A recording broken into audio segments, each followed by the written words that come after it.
No sábado, 20 de janeiro de 1945, um evento excepcional na história dos Estados Unidos aconteceu. Naquele dia, Franklin Delano Roosevelt foi empossado para iniciar seu quarto mandato como presidente dos Estados Unidos. Ele havia sido eleito pela primeira vez em 1932 e estava no cargo desde março de 1933. Roosevelt, frequentemente conhecido como FDR, não foi excepcional apenas por assumir um quarto mandato. Seu terceiro mandato também foi único. Ninguém na história dos Estados Unidos serviu mais de 2 mandatos. No entanto, esses eram tempos incomuns. A América estava em guerra, milhões de soldados e militares americanos estavam no exterior, no Pacífico e na Europa, e todos os aspectos da vida nos Estados Unidos haviam mudado. Isso ficou evidente no dia da quarta posse de Roosevelt, que aconteceu no pórtico sul da Casa Branca, em vez de no Capitólio. O evento ocorreu sem muita pompa, devido à austeridade imposta pela guerra. Muitas pessoas podem perceber a quarta posse de Roosevelt como um exagero. E, de fato, a 22ª emenda foi aprovada em 1951 para proibir que alguém servisse por mais de 2 mandatos, seguindo a tradição que George Washington estabeleceu como o primeiro presidente dos Estados Unidos. Mas poucos discordariam da ideia de que Roosevelt foi um dos maiores presidentes dos Estados Unidos. Ele também não foi o único presidente Roosevelt. Seu primo, Theodore, ou Teddy Roosevelt, havia sido o 26º presidente dos Estados Unidos entre 1901 e 1909. Isso significa que os Roosevelts são uma das apenas 4 famílias que produziram 2 presidentes, junto com a família Adams, os Harrisons e os Bushes. Além disso, como Franklin Delano Roosevelt serviu 3 mandatos completos e iniciou um quarto, nenhuma família ocupou a Casa Branca por mais tempo. Esta é a história da família mais poderosa da história política americana. É apropriado que uma família que teria um papel tão importante na vida americana tenha raízes tão profundas no país. Os Roosevelts traçam sua linhagem na América até o início da era colonial, quando seus ancestrais holandeses migraram para uma colônia holandesa de Nova Amsterdã. Dos Países Baixos, a família tem origem na região de Tholen, na província de Zelândia, no sul dos Países Baixos. Um homem chamado Klaas Martensen von Rosenfeld nasceu lá em 1623. Klaas é uma versão holandesa de Nicolau. Martensen significa filho de Martim, enquanto von Rosenfeld é um sobrenome topográfico que significa do Campo das Rosas. Portanto, seu nome, transliterado, seria Nicolau, filho de Martim do Campo das Rosas. Von Rosenfeld indica que um ancestral distante da família viveu próximo a um campo de rosas. Provavelmente, lá na Alta Idade Média, quando os sobrenomes passaram a ser amplamente usados em lugares como os Países Baixos. Os holandeses começaram a se estabelecer e colonizar a parte inferior da ilha de Manhattan, e mais acima, no rio Hudson. A partir de 1625, eles chamaram a pequena cidade no final de Manhattan de Nova Amsterdã. Klaas von Rosenfeld imigrou para lá em algum momento da década de 1640. A data exata não está totalmente clara, mas sabemos que ele já estava lá em 1649. Lá, Klaas von Rosenfeld possuía uma fazenda considerável ao norte da cidade, parte da qual incluía o terreno onde hoje está o Empire State Building. Klaas e sua esposa, Janati, tiveram 5 filhos, de que se tem conhecimento nas décadas de 1650 e início de 1660. Klaas viveu até 1679. Tempo suficiente para ver a Inglaterra tomar Nova Amsterdã dos holandeses em 1664, desencadeando a Segunda Guerra Anglo-Holandesa e renomeá-la como Nova York. Por fim, o domínio inglês foi consolidado aqui, e isso se tornou uma das 13 colônias que mais tarde formariam os Estados Unidos em 1776. Entre os filhos de Class, seu filho Nicolau foi o indivíduo mais importante para a história da família Roosevelt. Há um registro de seu batismo em Nova Amsterdã em 2 de outubro de 1658. Isso indica que ele provavelmente nasceu no início de outubro, pois o batismo costumava ocorrer até 48 horas após o nascimento. No início dos tempos modernos, quando seu pai morreu e Nicholas já estava na casa dos 20 anos, Nova York já estava firmemente estabelecida como uma colônia inglesa nos primeiros dias do domínio inglês. Sempre existiu a possibilidade de que os holandeses tentassem retomá-la. Já que houve 3 guerras travadas entre os ingleses e os holandeses entre as décadas de 1650 e 1670. Na década de 1680, a situação internacional estava mudando. Os ingleses e os holandeses agora estavam se tornando aliados firmes contra a França, enquanto buscavam conter as ambições expansionistas do rei Luís XIV da França. Portanto, famílias de colonos holandeses mais antigas, como os von Rosenfeld, cujas lealdades anteriormente eram suspeitas pelo governo inglês. Em Nova York, foram aceitos como súditos e a vida passou a seguir um curso mais regular. Lá, Nicolau passou parte de sua juventude vivendo ao longo do rio Hudson como comerciante de peles. À medida que os colonos holandeses foram se acostumando ao domínio inglês, ele voltou para Nova York. Foi ele quem começou a adaptar seu nome para Roosevelt, tudo em uma palavra só e com uma pronúncia um pouco mais anglicizada.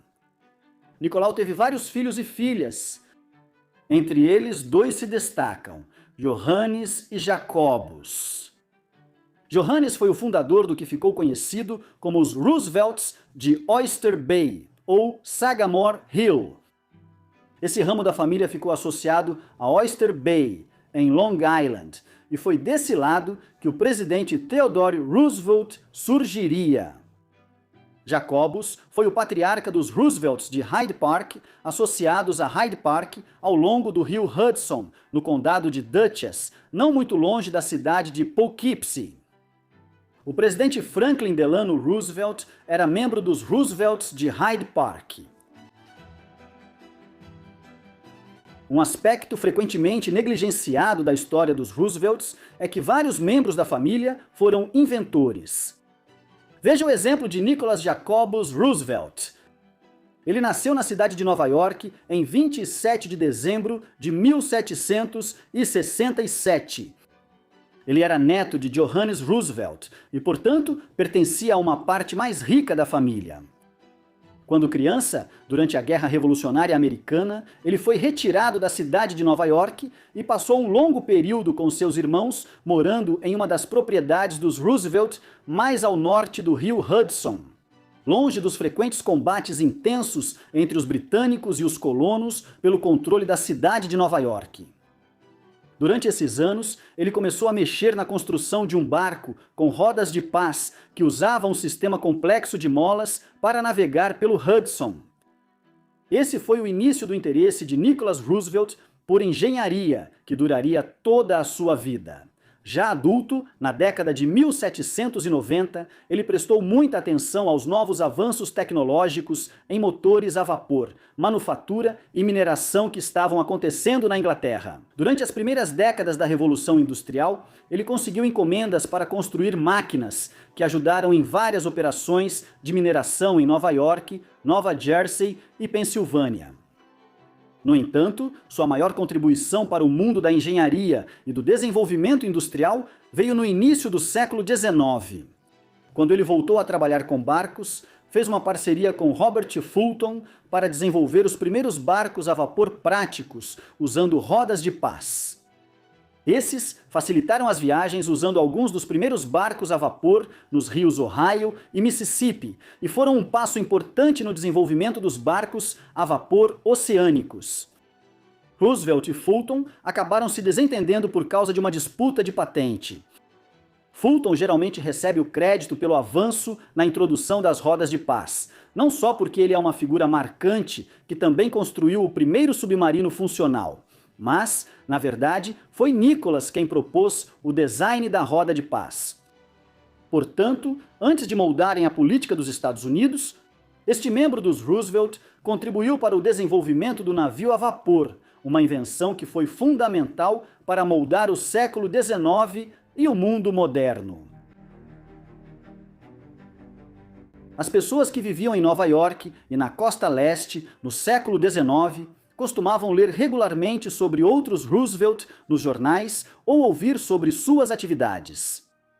O irmão de Nicholas, James, por exemplo, era um dos empresários mais ricos de Nova York, com um valioso negócio de importação. Um de seus filhos, James John Roosevelt, foi provavelmente o primeiro Roosevelt com destaque político nacional. James John nasceu em Nova York em 1795. Como filho mais novo, ele não herdou muito dos negócios da família e, em vez disso, frequentou o Columbia College e tornou-se advogado. Isso serviu como trampolim para a política. Ele tornou-se um dos primeiros membros do Partido Democrata após sua fundação em 1828 e fez campanha energicamente em nome de Andrew Jackson para vencer a eleição presidencial naquele mesmo ano. Em 1841, James John foi eleito para o Congresso para representar o 3º Distrito Congressional de Nova York na Câmara dos Representantes. Ele ocupou o cargo por 2 anos antes de retornar à advocacia. Seu casamento também trouxe conexões políticas em nível nacional. James John se casou com Cornélia Van Ness, filha de Cornélio Van Ness, que foi governador de Vermont entre 1823 e 1826, e depois embaixador de Jackson na Espanha, entre 1829 e 1836. Houve vários outros Roosevelts proeminentes no século XIX. James Henry Roosevelt foi um empresário e filantropo que financiou a criação do Hospital Roosevelt, em Nova York, conhecido hoje como Mount Sinai West. Clinton Roosevelt foi outro inventor e advogado notável. George Roosevelt foi um herói da Guerra Civil Americana que recebeu a Medalha de Honra por sua conduta na Batalha de Gettysburg. A lista continua. James Roosevelt, o irmão do inventor Nicholas, deixou a maior parte de sua fortuna e império empresarial para seu filho mais velho, Cornelius. Isso o tornou um dos 5 empresários mais ricos da cidade de Nova York em meados do século XIX. Isso é importante, pois Cornelius fazia parte dos Roosevelt de Oyster Bay. Esse era o ramo do qual descendia o primeiro Roosevelt a entrar na Casa Branca. Nesse contexto, a ascensão de Teddy Roosevelt foi inevitavelmente favorecida pela riqueza de sua família. Cornélio Roosevelt nasceu em 1794. Ele era tataraneto de Claes von Rosenfeld, o fundador da dinastia Roosevelt na América, que havia emigrado dos Países Baixos lá pela década de 1640. Cornélio era um empresário astuto. Depois que entrou para a empresa, no final da década de 1810, Cornélio convenceu seu pai a começar a migrar para a importação de vidro. Isso foi numa época em que as casas ficaram mais fáceis de aquecer no inverno e as pessoas passaram a construir com janelas maiores, antes vistas como fontes de perda de calor.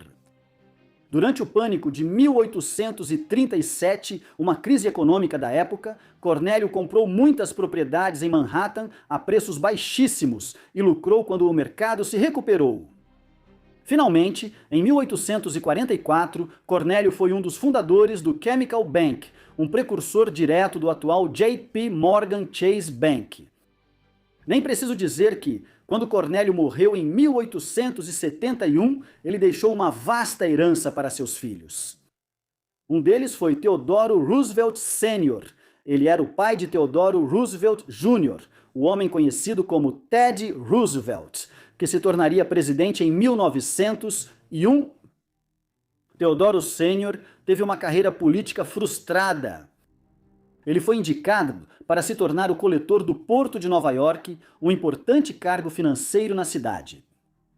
Isso foi em 1877, depois que Rutherford B. Hayes se tornou presidente. A indicação de Theodore Sr., no entanto, foi rejeitada pelo Senado, e assim sua carreira política foi interrompida. Theodore Roosevelt Jr., ou Ted, como todos o conheciam, nasceu em 27 de outubro de 1858. Ele era hexaneto de Klaus von Rosenfeld, sendo assim parte da 8ª geração dos Roosevelt, na América. Ted era uma criança doente que sofria de asma debilitante. Ele ficou determinado a não deixar que sua saúde frágil o limitasse na vida.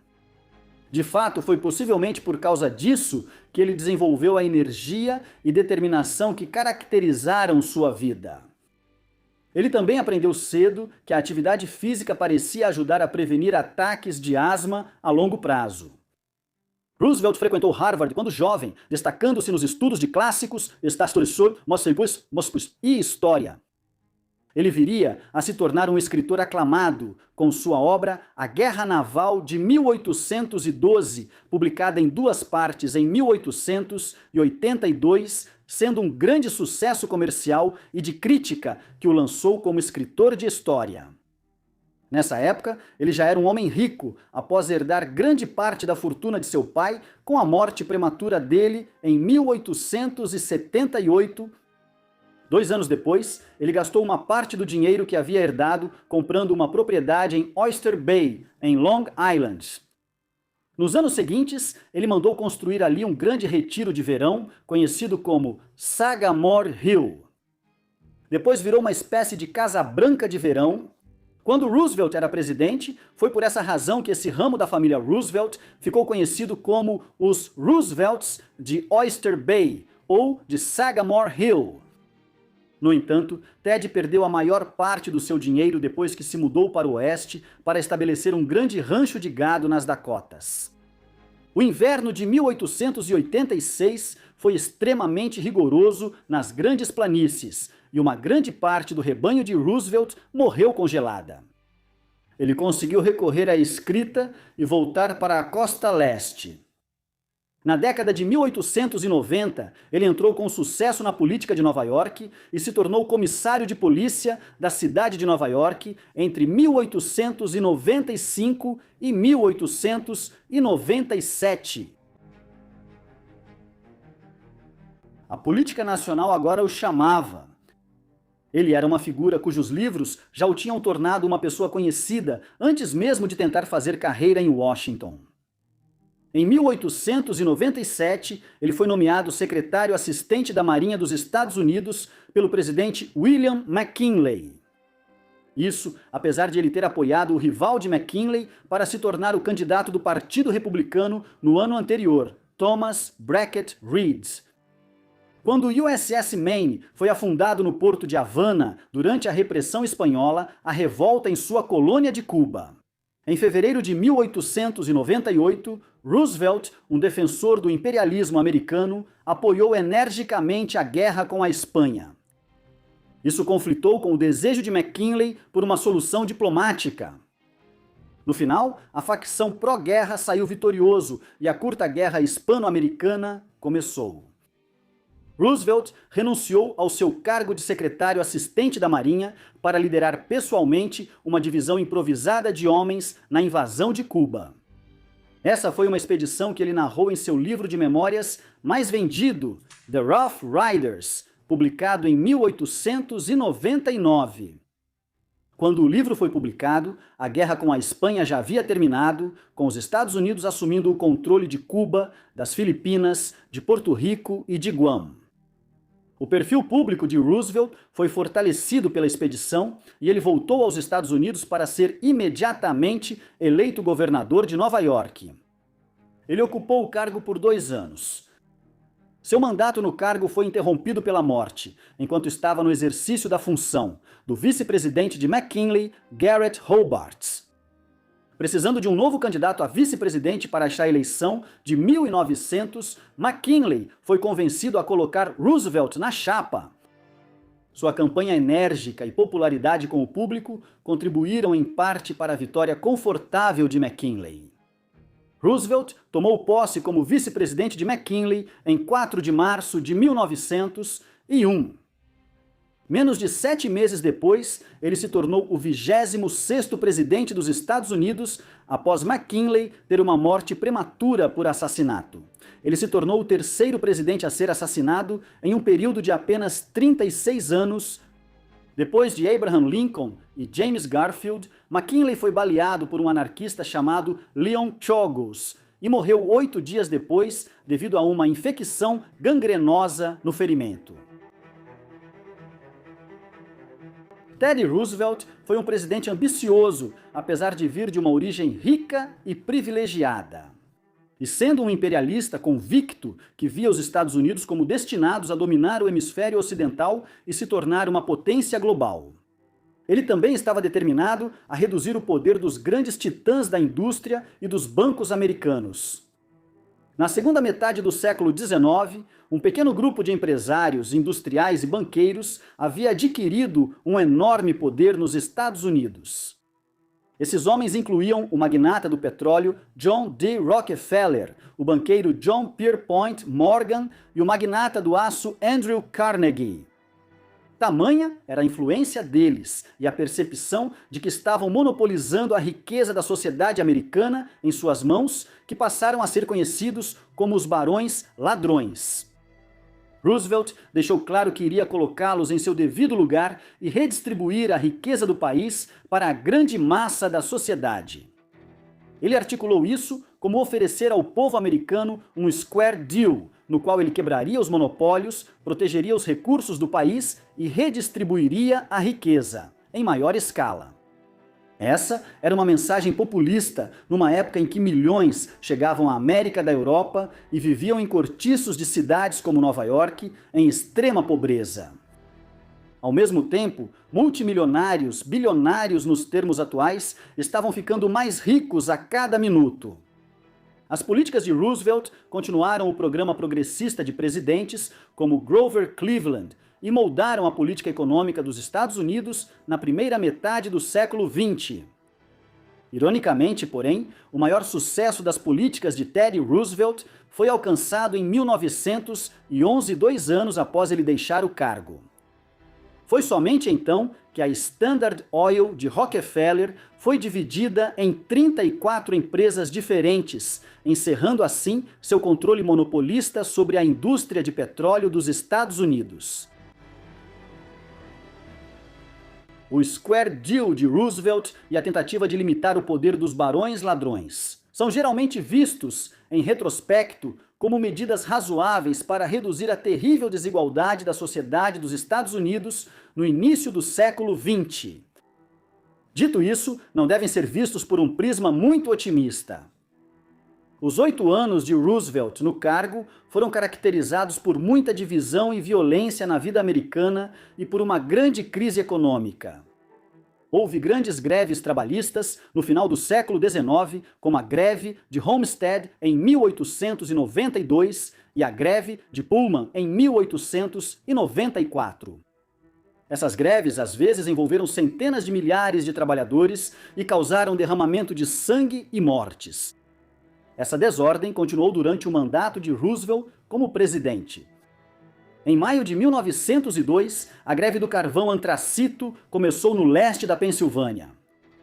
Ela durou mais de 6 meses e envolveu mais de 100 mil trabalhadores. O que foi diferente nisso é que Roosevelt interveio diretamente. Presidentes anteriores viam grandes disputas trabalhistas como uma questão a ser resolvida entre os trabalhadores, seus representantes e os empregadores, mas Roosevelt nomeou uma comissão para mediar. As greves na Pensilvânia terminaram amigavelmente, com aumento salarial e redução da jornada para os trabalhadores. No entanto, outras greves não foram resolvidas de forma tão tranquila. No caso das greves trabalhistas do Colorado, de 1913 e 1904, as greves se tornaram violentas. Roosevelt resistiu aos pedidos para enviar o exército e acabou entrando em conflito com o governador do Colorado, James Peabody, que enviou a Guarda Nacional para reprimir brutalmente as greves.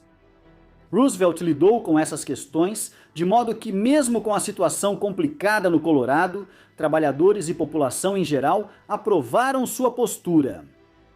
Quando a eleição presidencial dos Estados Unidos de 1904 foi realizada em 8 de novembro, ele venceu a eleição com tranquilidade, com mais de 7,5 milhões de votos, em comparação com os 5 milhões de votos do candidato do Partido Democrata, Alton Parker.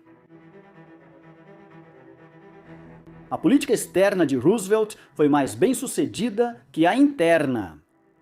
Suas ambições imperialistas se manifestaram em relação a dois países, Venezuela e Panamá. Em 1902, o governo da Venezuela basicamente deu calote em suas consideráveis dívidas externas com a Grã-Bretanha, França, Alemanha e outros países. A doutrina Monroe, articulada pelo presidente James Monroe, lá em 1823, havia declarado que os Estados Unidos consideravam o hemisfério ocidental como sua esfera de influência, na qual tinham o direito de se opor a intervenções europeias. Assim, quando os europeus, especialmente os alemães, enviaram forças navais para bloquear os portos da Venezuela até que ela começasse a pagar suas dívidas, o argumento era que essas potências estavam violando a doutrina Monroe. Roosevelt inicialmente hesitou, já que não havia ocorrido uma invasão terrestre na Venezuela. Por fim, porém, ele começou a pressionar os alemães e os forçou a abandonar o bloqueio em 1903. Um ano depois, ele acrescentou o corolário Roosevelt à doutrina Monroe durante seu discurso do Estado da União ao Congresso. Isso dizia que a doutrina Monroe permitia aos Estados Unidos intervir para administrar dívidas de nações latino-americanas quando seus interesses estivessem em risco. Em outra frente, em 1904, os Estados Unidos assumiram o projeto de construção do Canal do Panamá dos franceses. Esse foi um projeto que eles levariam até a conclusão em 1914.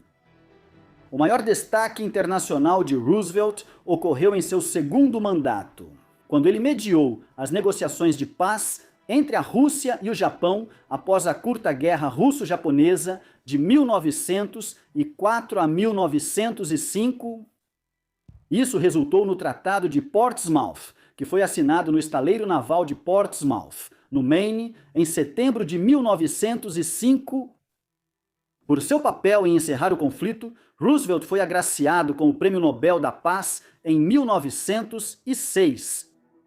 Roosevelt é conhecido por ser um dos 4 homens retratados no Monte Rushmore. Hoje, sua marca na cultura popular é muito mais ampla, de uma forma que frequentemente passa despercebida. O ursinho Ted, do qual bilhões de unidades foram produzidas desde o início do século XX, é inspirado. Após um incidente envolvendo Roosevelt, em novembro de 1902, ele estava no Mississippi em uma viagem de caça com o governador do estado. Quando nada foi capturado, os oficiais decidiram amarrar um urso ferido para ele atirar. Embora Roosevelt fosse um caçador de grandes animais, ele achou a ideia de atirar em algo que ele não havia caçado e que estava amarrado para ele atirar. Achando isso desagradável, ele se recusou a realizar o ato apenas para uma foto encenada. A notícia do evento se espalhou rapidamente e uma charge foi publicada no Washington Post que retratava o urso como um filhote amigável, e com o título Traçando o Limite no Mississippi. Morris Mitchum, um fabricante de brinquedos em Nova York, então decidiu produzir um brinquedo de pelúcia inspirado no evento. Ele anunciou na vitrine de sua loja como o urso do Ted. Era basicamente um filhote de urso, mas com características exageradas, como olhos grandes e assim por diante, para torná-lo mais amigável para as crianças. Com o tempo, à medida que a ideia se espalhou, o urso do Ted virou o ursinho Ted e passou a ser uma forma de se referir a praticamente qualquer brinquedo de pelúcia que representasse um urso. Bilhões de ursos de pelúcia ainda são vendidos 125 anos depois. Roosevelt provavelmente não ficou muito satisfeito. Ele, na verdade, não gostava de ser chamado de Ted e preferia ser chamado de Theodore. Edith. E o tempo de Ted na Casa Branca e em Washington aparentemente estava chegando ao fim em 1908. A Constituição dos Estados Unidos não previa limite de mandato naquela época. Em vez disso, a ideia de que nenhum presidente serviria mais de 2 mandatos era uma tradição estabelecida por George Washington e respeitada por todos os presidentes desde então.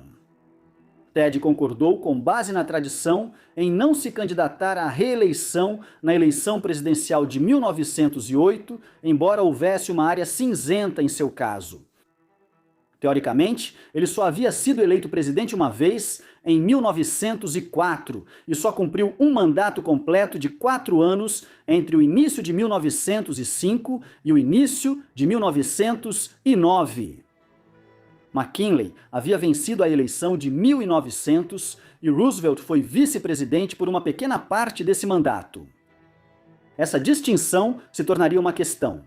Anos depois, em 1908, Roosevelt decidiu que não concorreria novamente em nenhuma hipótese. Ele havia lidado recentemente com uma crise econômica, o pânico de 1907, que talvez tenha diminuído um pouco sua popularidade, já que os americanos sentiram o prejuízo em seus bolsos. Isso apesar do fato de que seu sucessor como candidato republicano, William Howard Taft, venceu a eleição com tranquilidade. No final, sempre ativo, Roosevelt imediatamente partiu para a África para liderar uma expedição em nome da instituição Smithsonian, por grande parte do continente, do Quênia ao Congo, e depois subindo o rio Nilo. Ele retornou à América no verão de 1910 e, alguns meses depois, tornou-se o primeiro presidente dos Estados Unidos em exercício ou ex-presidente a voar em um avião.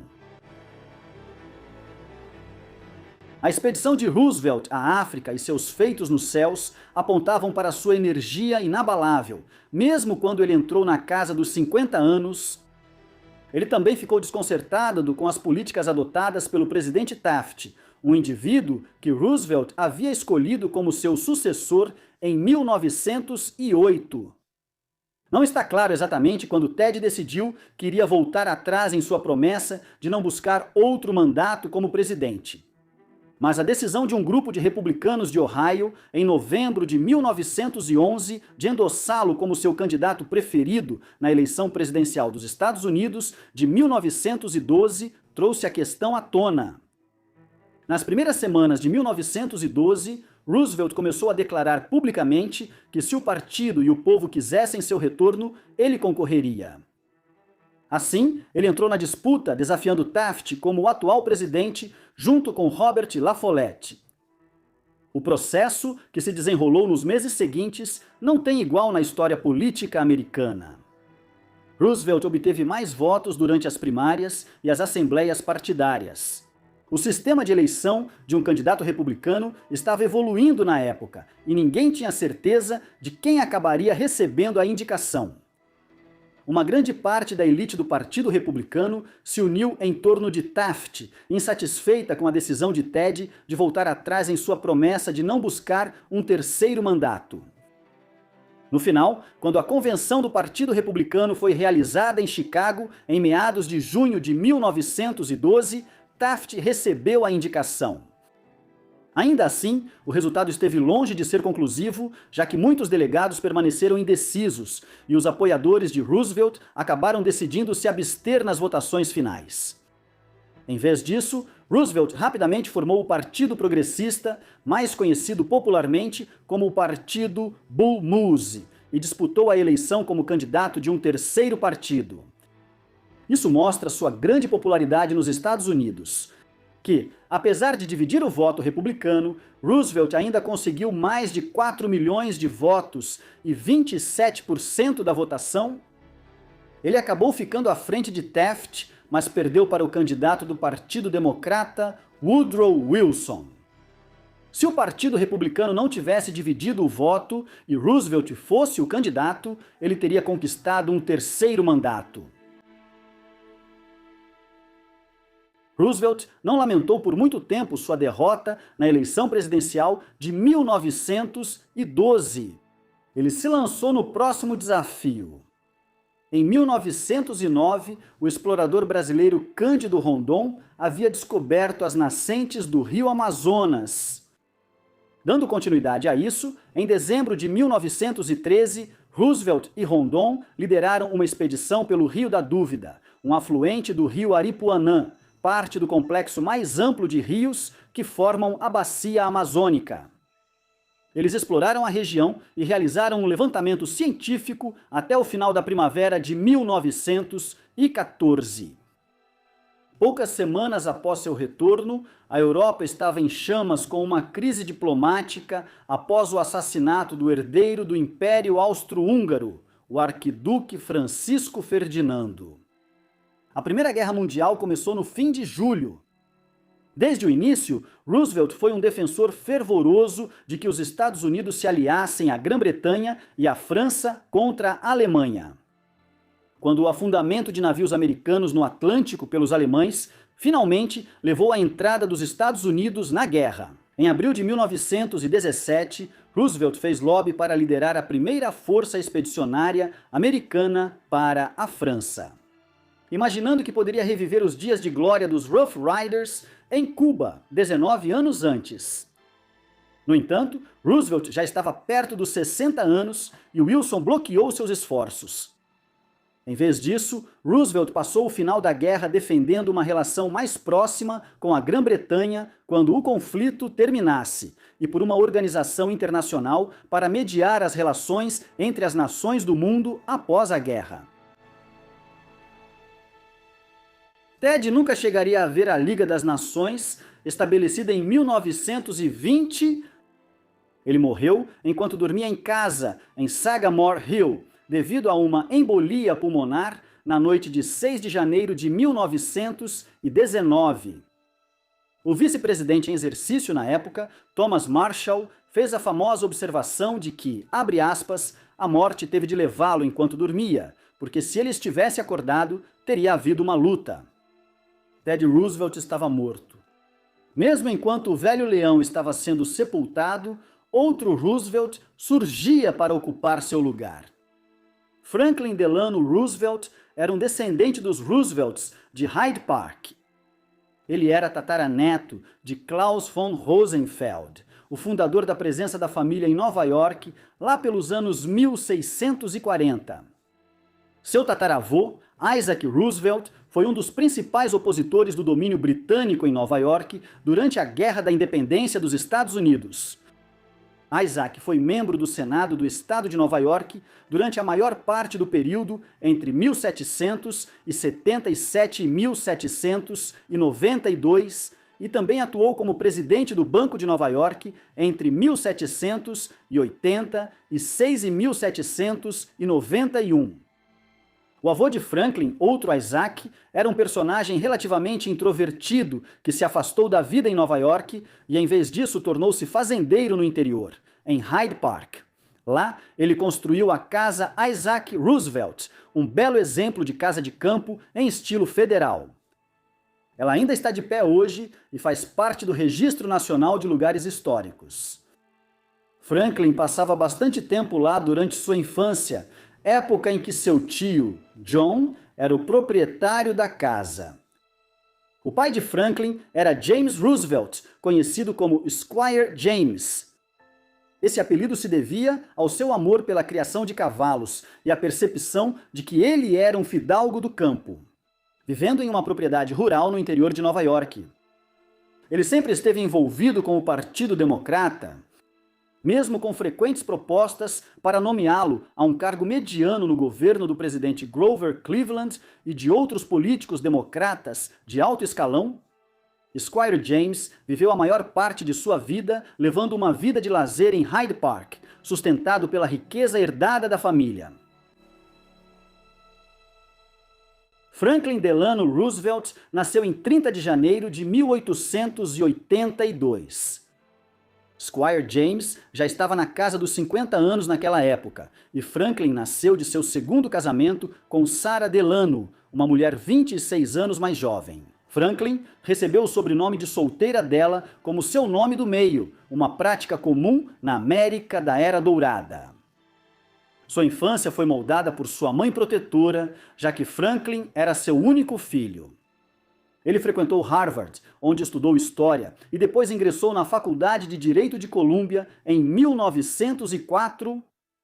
Apesar de ter atuado como advogado em Nova York por um tempo, ele se impressionou muito com a carreira de seu parente de Oyster Bay, seu primo, Ted, que na época era presidente, e ele decidiu que também queria entrar para a política. Franklin seguiu a tradição de Hyde Park de apoiar o Partido Democrata e conseguiu um cargo representando o partido no Senado do Estado de Nova York em 1911. 2 anos depois, ele foi nomeado secretário assistente da Marinha na administração de Woodrow Wilson. O mesmo cargo que Ted havia ocupado pela primeira vez em Washington 16 anos antes, quando McKinley se tornou presidente. Na época, ele já era casado com Eleanor Roosevelt, sua prima de 5º grau, e tinha iniciado uma família. Franklin foi infiel e o casamento nunca se recuperou do caso dele com uma secretária, Lucy Mercer. Isso ocorreu em meados da década de 1910, enquanto Roosevelt estava em Washington. O caso, no entanto, não resultou em divórcio, e Eleanor teve um papel fundamental na carreira de Franklin pelas décadas seguintes.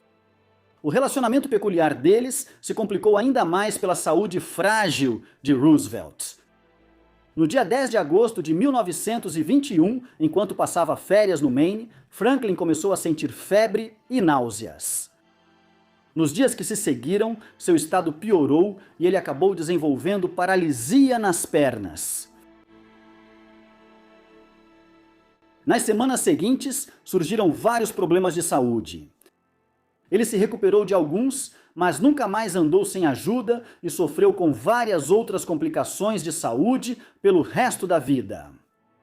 Normalmente, se acredita que Roosevelt contraiu poliomielite em agosto de 1921, embora as evidências não sejam conclusivas. E também poderia ter sido a síndrome de Guillain-Barré, um distúrbio autoimune muito raro em que o corpo começa a atacar o sistema nervoso central. Franklin passou os anos seguintes tentando recuperar sua saúde.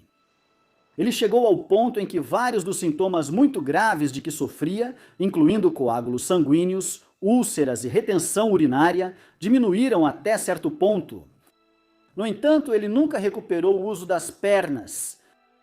Na década de 1920, era considerado fora de questão que uma pessoa confinada a uma cadeira de rodas tentasse concorrer a um cargo eletivo. Roosevelt, consequentemente, começou a treinar para andar usando um conjunto de grandes aparelhos ortopédicos de ferro, que eram colocados sobre suas pernas e por baixo das calças. Assim, ele se movia por pequenas distâncias aparentando andar de forma rígida. Ele também conseguia ficar de pé em um púlpito para fazer um discurso. Em 1924, ele fez sua primeira aparição política em anos na Convenção Nacional Democrata, onde apoiou sem sucesso o governador irlandês-americano de Nova York para ser o candidato democrata na eleição presidencial daquele ano. Ele repetiu seu apoio a Smith em 1928 e dessa vez Smith se tornou o candidato do partido. Por sua vez, Roosevelt estava cotado para suceder Smith como governador de Nova York. Ele venceu a eleição e assumiu o cargo no dia de Ano Novo de 1929. Assim, ele era o governador do estado quando ocorreu o quebra da Bolsa de Valores de Nova York em outubro de 1929.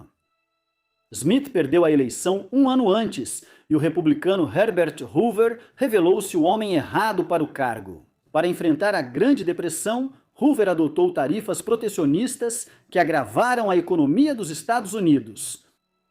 Quando chegou a eleição de 1932, Roosevelt foi escolhido como candidato do Partido Democrata para tentar tirar Hoover do poder. Ele fez isso com facilidade, obtendo 23 milhões de votos contra 16 milhões de Hoover e vencendo no colégio eleitoral por 472 votos a 59.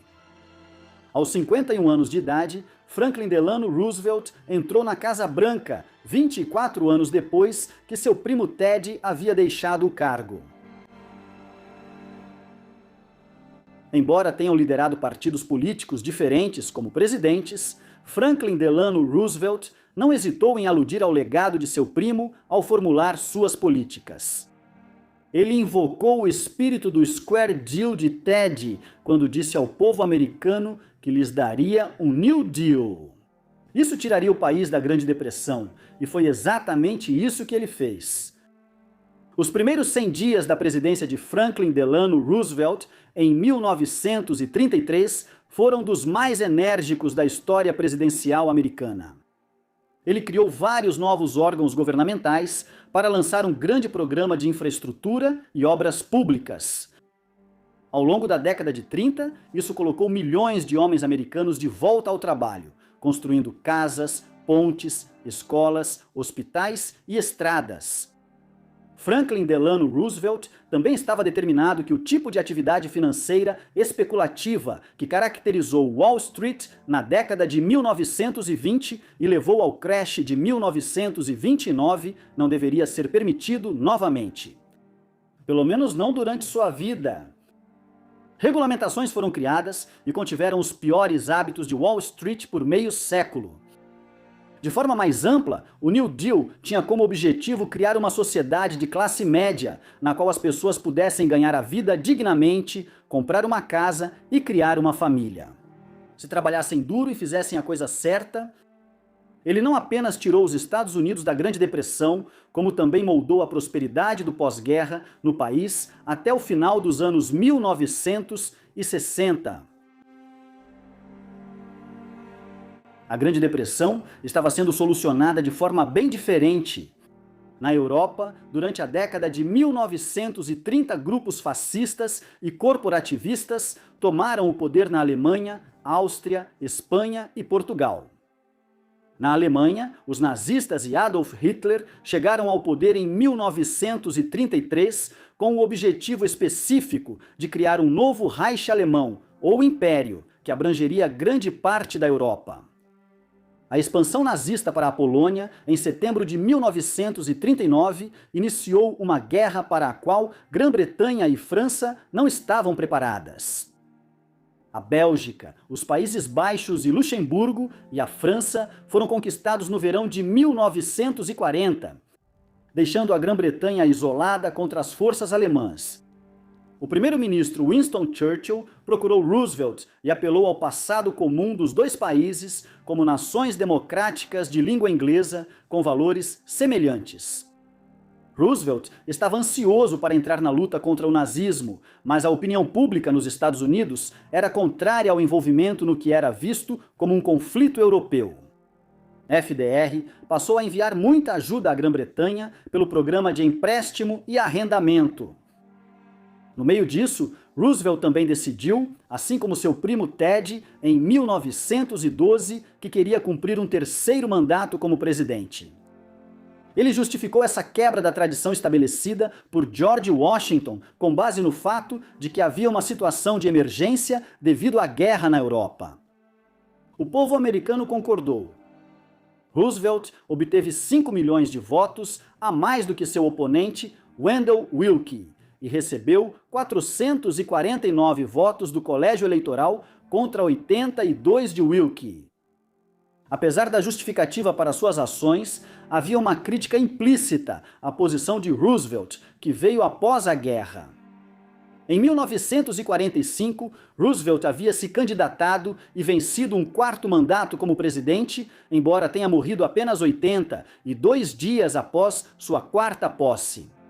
A 22ª emenda à Constituição dos Estados Unidos foi promulgada em 1951, estabelecendo que nenhum futuro presidente poderia exercer mais de 2 mandatos.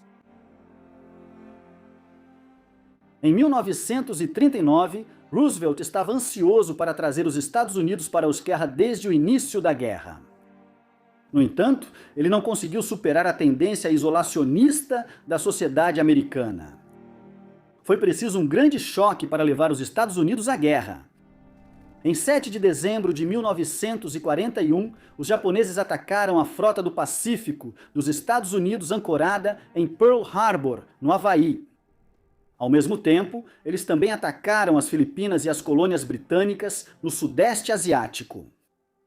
No dia seguinte, Roosevelt fez um famoso discurso diante do Congresso e da nação, no qual declarou o dia 7 de dezembro como, abre aspas, uma data que viverá na infâmia.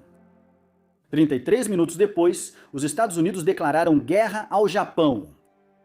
Eles se aliaram ao Reino Unido e seus aliados da Commonwealth, assim como a União Soviética, que havia sido invadida no final de junho de 1941 pela Alemanha nazista. Churchill convenceu Roosevelt da importância estratégica de focar primeiro na derrota dos alemães na Europa e no norte da África, antes de lidar com os japoneses.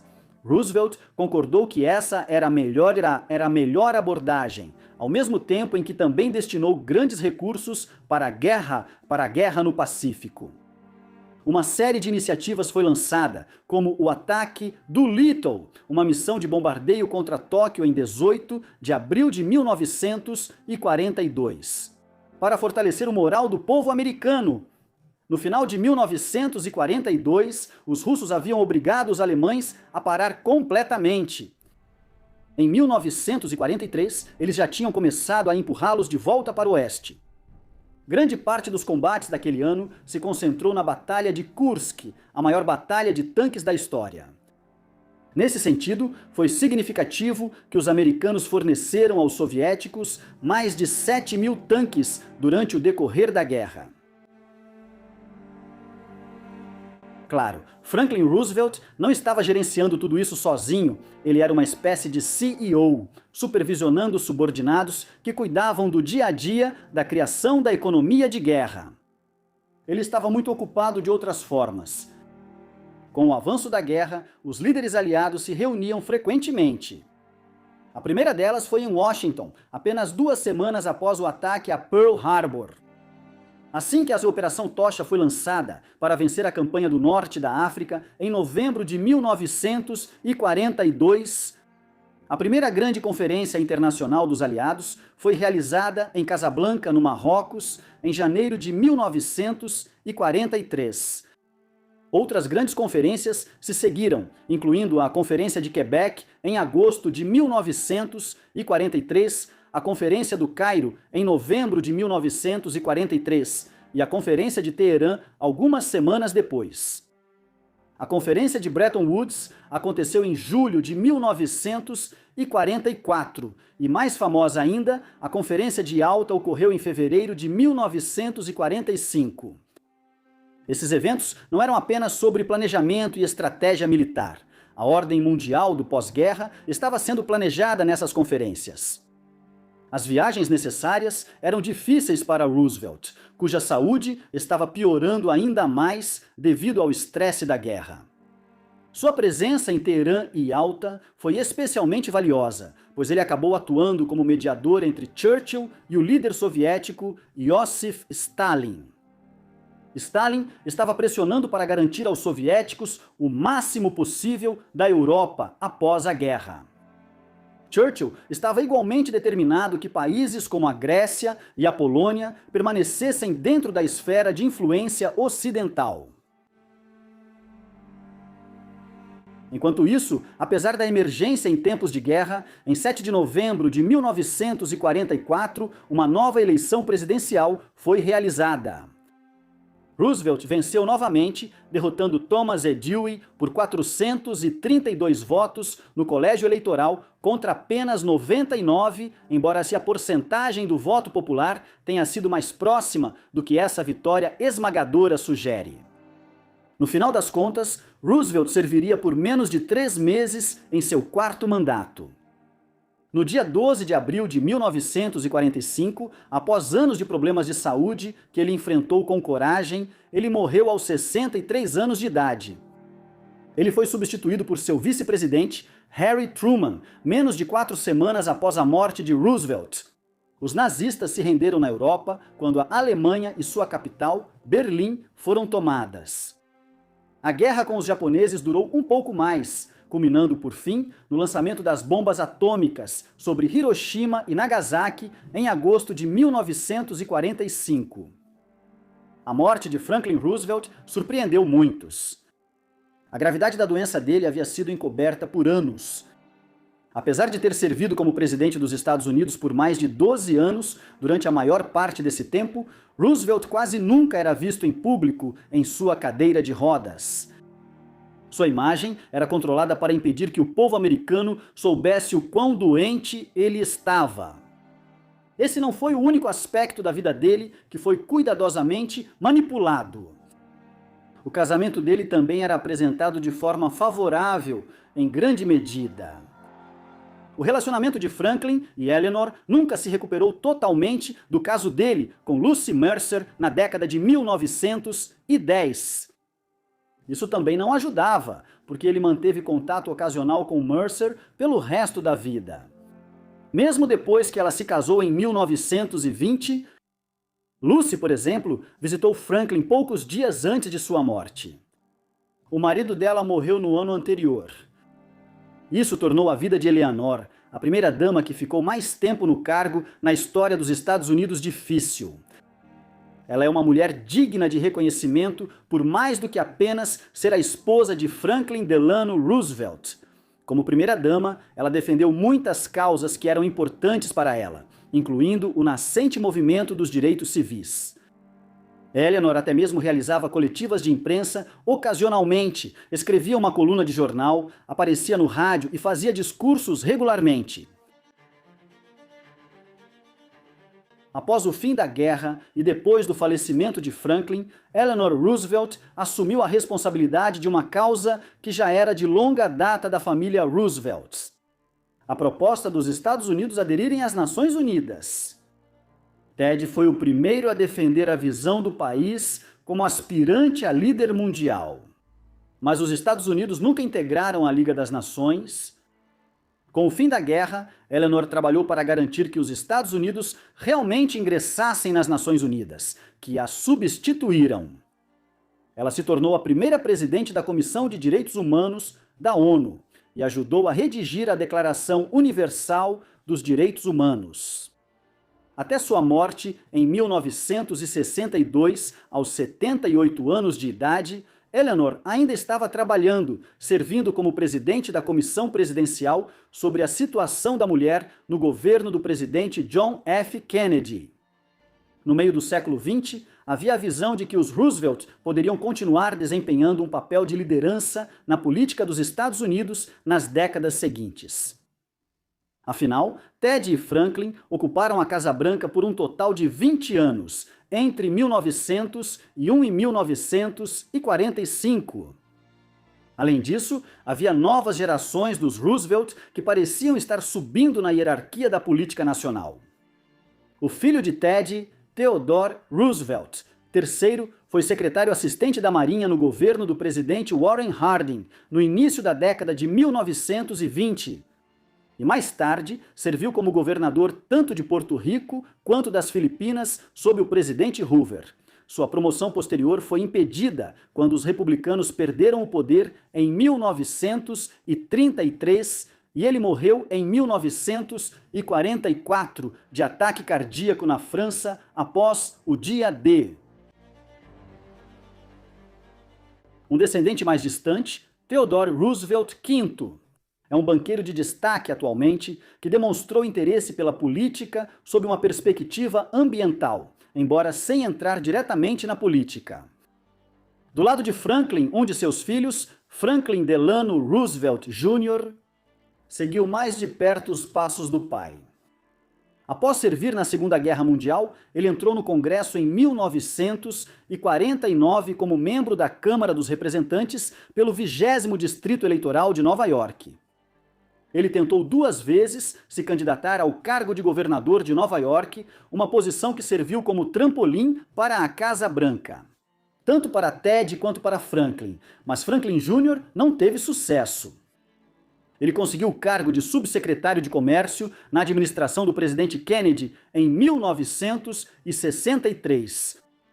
Depois disso, sua carreira política perdeu força. Outro filho de Franklin Delano Roosevelt, James, representou a Califórnia na Câmara dos Representantes até 1965.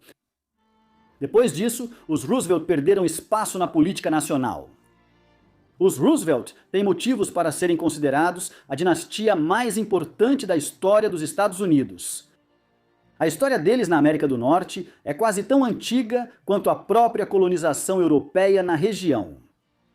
O fundador da família, Claus von Rosenfeld, chegou ao que na época era conhecido como Nova Amsterdã, vindo da República Holandesa na década de 1640, diferente dos fundadores de outras dinastias holandesas na América.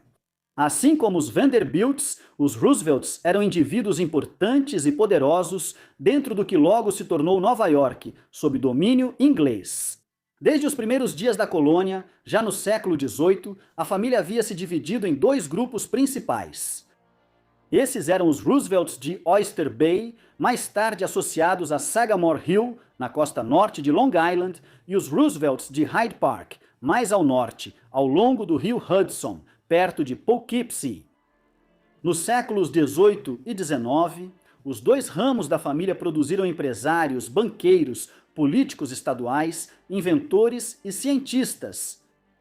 Muito antes de ganharem destaque no cenário nacional, os Roosevelts eram uma família extremamente importante dentro da sociedade de Nova York.